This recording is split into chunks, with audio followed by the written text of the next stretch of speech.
સમાચારમાં વાત કરીએ તો પંચમહાલથી સમાચાર સામે આવી રહ્યા છે। પંચમહાલથી સમાચાર 2.5 વર્ષ પહેલા ચૂંટણી માટે થયું રીકાઉન્ટિંગ। મોરવા હડફ કોર્ટમાં જજ સમક્ષ રીકાઉન્ટિંગ થયું છે। કુવાઝર ગ્રામ્ય પંચાયતના મતદાનનું રીકાઉન્ટિંગ કરવામાં આવ્યું છે।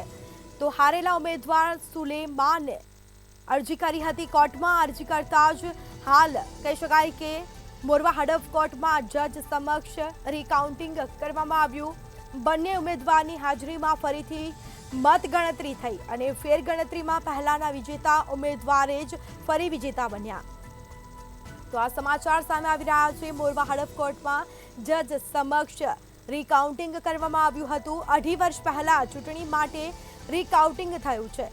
તો બીજી તરફ હારેલા ઉમેદવાર સુલેમાને અરજી કરી હતી અને જેમાં બંને ઉમેદવારની હાજરીમાં ફરીથી મતગણતરી થઈ।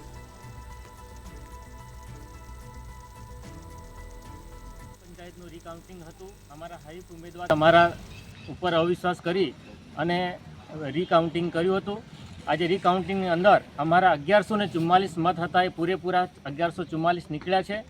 જેમણે અરજી કરી એમના 3 મત ઘટ્યા છે, પણ અમે સત્યના પંથે ચાલ્યા હતા અને અમારે આજે સત્યનો વિજય થયો છે, એમાં કોઈ બે મત નથી।